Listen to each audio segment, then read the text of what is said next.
अगर फूलन की जगह आपकी बेटी होती तो आपका क्या रिएक्शन रहता, क्या उसको कहते? आगे और डंडा रख के बताई कि यहाँ फूलन पैदा हुई थी, मैंने उस मिट्टी को नमन किया और हमने वादा किया कि बिहार में रह करके मूर्ति लगाना आसान नहीं था, विदेश से धमकियां आती थी, सोशल साइट पे हमारे जाके देख लीजिए। निषाद समाज के लोग कभी फूलन को डाकू नहीं कहते हैं, डाकू कहते हैं वो लोग जो हमारे समाज का शोषण अत्याचार करते हैं, हमको लूटते पीटते मारते। राजेश साहनी भैया के हाथों से वहां का शिलान्यास हुआ और शुभारंभ हुआ। उसी के साथ में उनके फूलन जी की एक बहन थी रामकली दीदी, जो अब नहीं है, उनका बेटा है मोहन निषाद, उनकी देखभाल करता है, उनके बेटे पुलिस में है।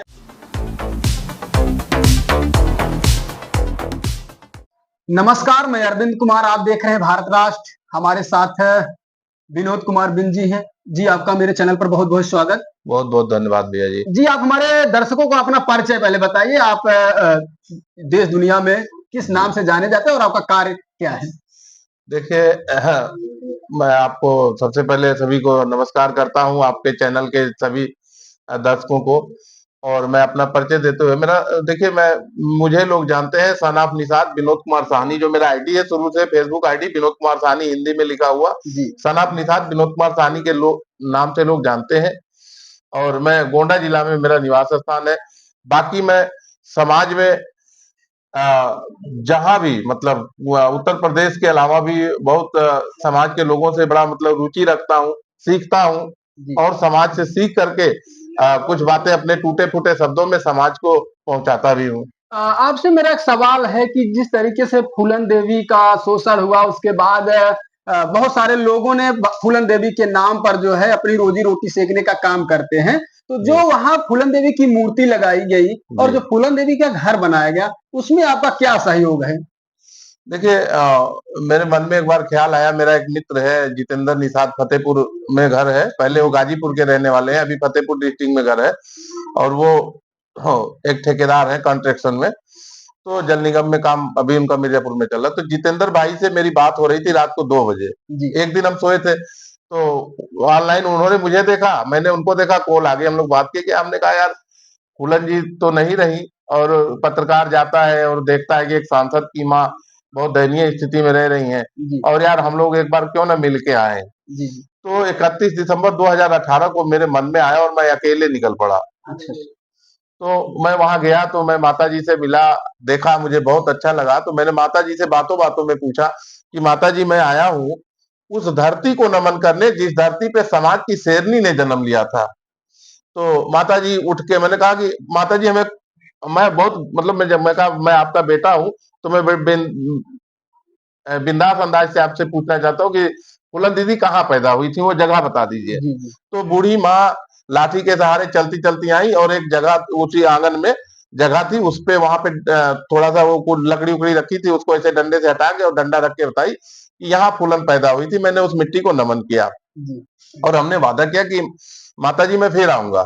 और माता जी इतनी बुजुर्ग अवस्था में गांव से बाहर 2 किलोमीटर तक मुझे पैदल छोड़ने आई थी, और उन मतलब एक समझिए कि कई जन्मों का कोई पुराना रिश्ता है कि मिलने पे वो स्नेह प्यार लुटाया माँ ने। और फिर हम आए तो हमारे क्लब वेलफेयर सोसाइटी एक संगठन है गोरखपुर में, शिव साहनी भैया हमारे उसके संयोजक हैं, इंजीनियर शिव साहनी जी। शिव भैया से हम लोगों ने कहा कि भैया जिस तरह राम जन्मभूमि के मंदिर का विवाद है, कल फूलन जी की मां नहीं रही और उनके भाई ग्वालियर पुलिस में है मध्य प्रदेश में, तो वो जगह किसी के हाथ लग जाएगी तो हमारा समाज उसके लिए लड़ाई लड़ेगा, पहले मंदिर तो बाद में बनाएगा, तो थोड़ा बहुत हम लोग खर्चा करके उस जगह को सेपरेट कर दें। तो बोले ठीक है हम लोग चलेंगे। फिर 1 साल बाद शिव साहनी भैया और हम, जितेंद्र निषाद और एक महेंद्र साहनी भैया देवरिया के रुद्रपुर के, और जितेंद्र सब लोग गए। शिव भैया ने तुरंत वहां फैसला किया कि आप लोग अभी रुक जाइए और अभी से यहाँ काम चालू कर दीजिए। माता जी से आदेश लिया गया कि माता जी यहाँ पे हम लोग कुछ बनाना चाहते हैं स्मारक वगैरह। माता जी ने कहा बिल्कुल बेटा। शायद माँ जी इसी चीज की राह जो रही इतनी उम्र तक हम लोग पहुंचे। फिर हमारे एक भैया है राजेश साहनी जी, जो गोरखपुर से बिलोंग करते हैं, इस समय वो बैंकॉक में है। राजेश साहनी भैया हमारे साथ गए, जितेंद्र निषाद गए, हम गए दोबारा उस एक आने के मतलब 4-5 दिन बाद फिर दोबारा गए, और वहां राजेश साहनी भैया के हाथों से वहां का शिलान्यास हुआ और शुभारंभ हुआ। उसके बाद में हम और जितेंद्र भाई रह करके वहां पर लगातार कई महीने बहुत असुविधा हुई, बहुत बिहड़ क्षेत्र था, जी तो वहां के लोगों का विश्वास जीतना, उसके बाद वहां पे काम शुरू करना, तो वहां पे हम लोगों ने रह के वहां एक सुंदर भवन जी का निर्माण करवाया। उसके बाद 800 किलो वजन, मतलब 800 किलो वजन, 8 कुंटल वजन की संगमरमर की बढ़िया जी जी फूलन जी की मूर्ति 6 फुट हाइट की जी जयपुर से मंगवा करके वहां पे स्थापित कराया गया। ये सारा काम एकलव्य वेलफेयर सोसाइटी के द्वारा, कुछ लोगों के द्वारा जी जी सारा सहयोग, जिसमें कि 5 लाख रुपए का अकेला सहयोग शिवसानी भैया का है। जी बाकी 51-51 हजार है डॉक्टर डीके साहनी, वो है महाराजगंज में आर्थो सर्जन है। जी 51 हजार रुपया का सहयोग उसमें है। वो अपने अभिषेक निषाद अदालत रेस्टोरेंट उनका गोरखपुर में है। जी 51 हजार का सहयोग और है, वो एक इंजीनियर साहब है देवरिया के, कश्यप जी। और ऐसे ऐसे मतलब रमाकांत मल्लाह जी का 25 हजार उसमें योगदान है। और मतलब थोड़े लोगों ने ही, और वहां पे उस नाम का बोर्ड भी लगा हुआ है प्रतिमा के पीछे, जी जी और उसमें समाज के किसी व्यक्ति से चंदा नहीं लिया गया। जी हाँ, वो एकलव्य वेलफेयर सोसाइटी के द्वारा सारा काम कराया गया। लास्ट में उसके भवन का जो है वो पेंट पॉलिश का काम था, वो हमारे भैया राजेश साहनी है बंगलोर में, जी वो ठेकेदार है, उनके द्वारा कराया गया था। माता जी को कोई तकलीफ नहीं है। माता जी के साथ में उनके फूलन जी की एक बहन थी रामकली दीदी, जो अब नहीं है, उनका बेटा है मोहन निषाद, जी उनकी देखभाल करता है। उनके बेटे पुलिस में है। उनका एक नाती, अभी उनकी शादी में मैं गया था 4 फरवरी को, जी जी मनीष निषाद, वो बैंक में असिस्टेंट प्रोफेसर है, जी और मैनेजर, असिस्टेंट मैनेजर है।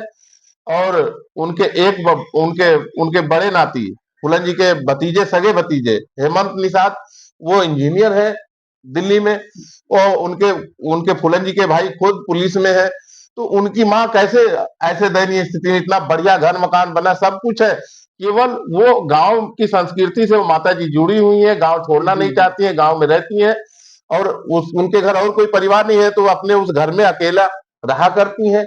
और उनका सवाल इसमें ये क्या है जी विनोद जी, जी कि बहुत सारे लोग उस पे दावा ठोकते हैं कि हमने उनके लिए व्यवस्था किया, हमने फंडिंग किया, हमने लोगों से चंदा लिया, तब जाकर के इतनी बड़ी मूर्ति की स्थापना की है। मैंने बहुत सारे लोग मुझको फोन भी करते हैं मैं कि फोन करके स्पष्ट कर लेना चाहता हूं कि हाँ, फूलन जी की जो बहन है रुक्मणी दीदी, उनके साथ में मैं गया, मैं रास्ता नहीं देखा था, तो मैंने जी उनको बुलाया कि दीदी अपने गांव ले चलिए। जी वो गांव तक ले गई, अम्मा से उन्हें मुलाकात करवाया, परिचय करवाया। उसके बाद रुक्मणी दीदी का कोई रोल नहीं है। जी और उनके बेटे एक संतोष निषाद हैं, जी जी जो पूर्वांचल में कई ऐसे लोगों को नौकरी दिलवाने के फलाना के नाम पे, क्योंकि जब किसी को वो कहते हैं कि फूलन जी के मैं बहन का बेटा हूं, तो लोग बहुत जल्दी विश्वास करते हैं, क्योंकि जी जी फूलन देवी को यह समाज जो है दिल से मानता है। जी जी तो बिल्कुल उनके नाम पे लोग बहुत जल्दी किसी की बातों का भी भरोसा कर लेते हैं।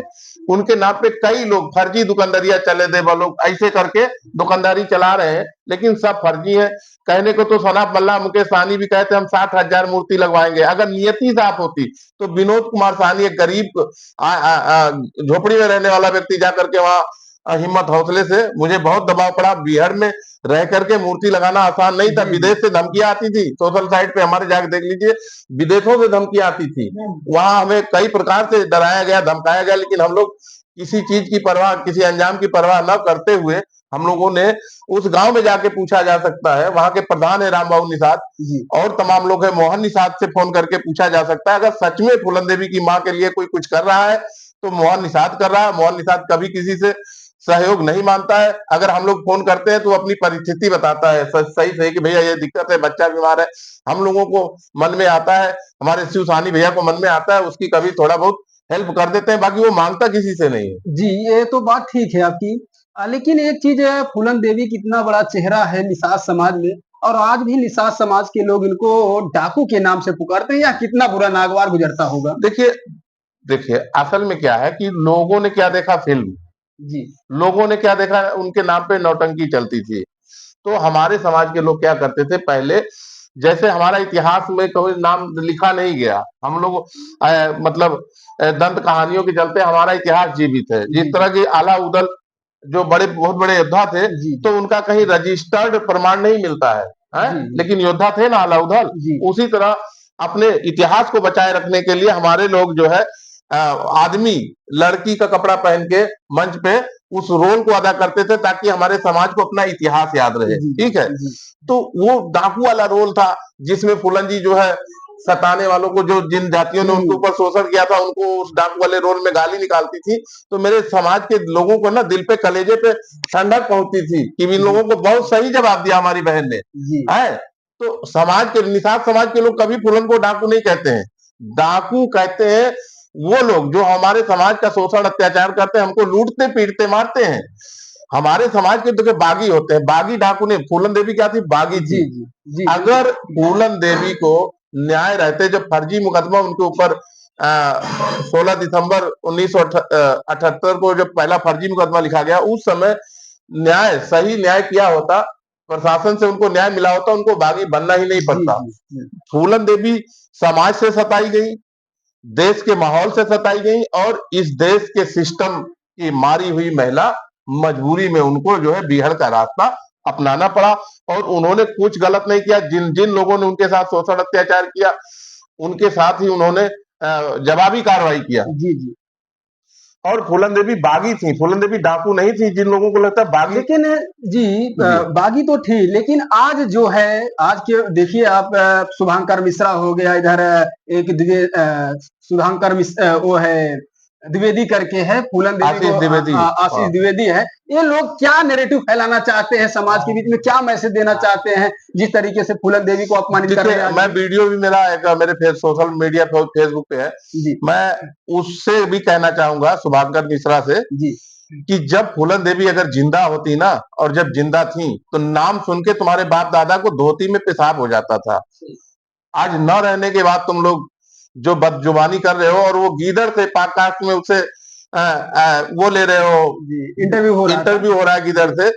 अरे वो कायर धोखे से भाई बन के आया, भाई बन के तुम्हें अपने हाथों से फूलन देवी ने खीर खिलाया। तुम पंकज कश्यप बन के आए थे फूलन देवी के साथ, उमा कश्यप के साथ। उमा कश्यप उमेश सिंह की रिश्तेदार है। उमेश सिंह फूलन के पति, फर्जी पति, और उमेश सिंह फूलन का पति नहीं था। उमेश सिंह फूलन के दौलत का पति था।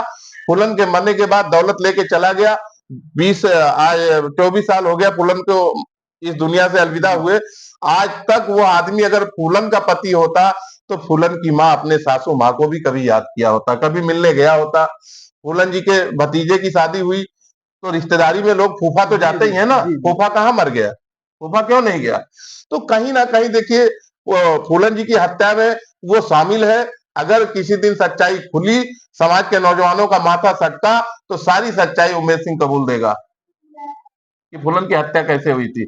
और वो गीदड़ जो फूलन देवी की धोखे से हत्या किया, वो कहता है, गीदड़ उसका नाम है, वो कहता है कि मैं अफगानिस्तान गया था। मैं मानता हूं भारत में तेरे लोग सत्ता में है, तू शासन सत्ता में है। एक कहावत कहते हैं कि बूंद को बढ़ाकर समुद्र लिखा गया। इस देश में झूठ का इतिहास निरंतर लिखा गया। सबसे बड़े धनुर्धारी एकलव्य का अंगूठा काट के सबसे धनुर्धर अर्जुन को लिखा गया।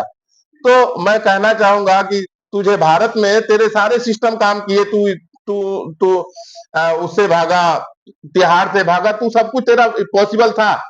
लेकिन अफगानिस्तान में तेरे कौन से फूफा बैठे थे जो तेरी मदद किए, और तू जाकर के वहां पे जो है पृथ्वीराज चौहान जी की अस्थियां लेके आया। ये कहानी गढ़ी गई, फिल्म की स्क्रिप्ट बना करके उस फूलन जी के पाप से बचने के लिए, ये अपने समाज का हीरो बनने के लिए इसने सोचा था कि फूलन की हत्या करके मैं अपने समाज का हीरो बन जाऊंगा। लेकिन समाज, ठाकुर समाज भी, पंडित समाज भी, जो बुद्धिजीवी लोग हैं, आज मैं एक सवाल करना चाहता हूं आप लोगों से कि अगर फूलन की जगह आपकी बेटी होती, तो आपका क्या रिएक्शन रहता, क्या उसको कहते? तो वो लोग जो अच्छे लोग हैं, फूलन की वीरता की सराहना करते हैं, फूलन के कार्यों की सराहना करते हैं, फूलन को वो भी आदर्श मानते हैं। कुछ बहके हुए लोग जो हमें इस धरती पे हमें कीड़ा मकोड़ा समझते हैं, उनकी मानसिकता दूषित है। और वो लोग फूलन के खिलाफ 1-2% है जो अनर्गल टीका टिप्पणी करते हैं, जैसे कि शुभंकर मिश्रा, और वो सुअर की पैदाइश आशीष द्विवेदी डॉक्टर लिखता है ना, सुअर की पैदाइश। तू अगर तेरी माँ फूलन की जगह होती, तो तू क्या ऐसा बोलता? जो बोला, तेरी बहनें भारतीय जनता पार्टी के बड़े बड़े लीडरों की जो बेटियां जो है मुगलों से शादी हुई है, उनके खिलाफ तुम वो शब्द क्यों नहीं इस्तेमाल करता है? तो हमारी बहन फूलन को ऐसा बोलेगा, ये निषाद समाज, कश्यप बिंद समाज कभी बर्दाश्त नहीं करेगा, हालत से जबान खींच लेगा। और मैं चैलेंज करता हूं कि जिस दिन किसी निषाद समाज के नौजवान का माथा सटका, तो फूलन के खिलाफ बोलने वालों को क्या, सोचने वालों की औकात नहीं रहेगी। फिर फूलन पैदा होंगी, समय का फेर है। ये राणा सिंह जो है, जिस तरीके से इसके ऊपर मुकदमे हैं, जी, लेकिन फिर भी ये इधर चैनलों पर जो है अपना एंकर इसका सवाल जवाब कर रहा है, खुलेआम घूम रहा है, तो इस पे क्या कहेंगे आप? असल में भारतीय जनता पार्टी के जो पोषक लोग हैं, या आरएसएस कह लीजिए, जी ये लोग संविधान को नहीं मानते हैं। जी जी और दुर्भाग्य रहा पिछड़ों दलितों का कि ये सत्ता में चले गए, और सत्ता में पहुंच के ये लोग संविधान की धज्जी उड़ा रहे हैं। जी इनकी मंशा ही संविधान को बदल देने की है।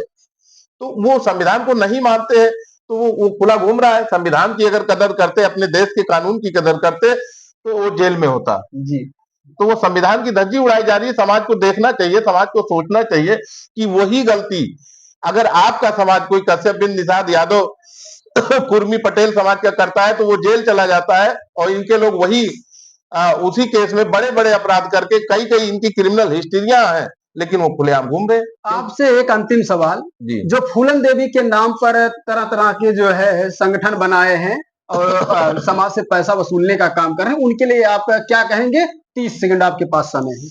देखिए, फूलन के नाम पे संगठन बनना अच्छी बात है, जी क्योंकि उनका ही नाम का प्रचार हो रहा है, उनके विचारों का। कई लोग कहते हैं कि मैं फूलन के सपनों का पूरा करूंगा।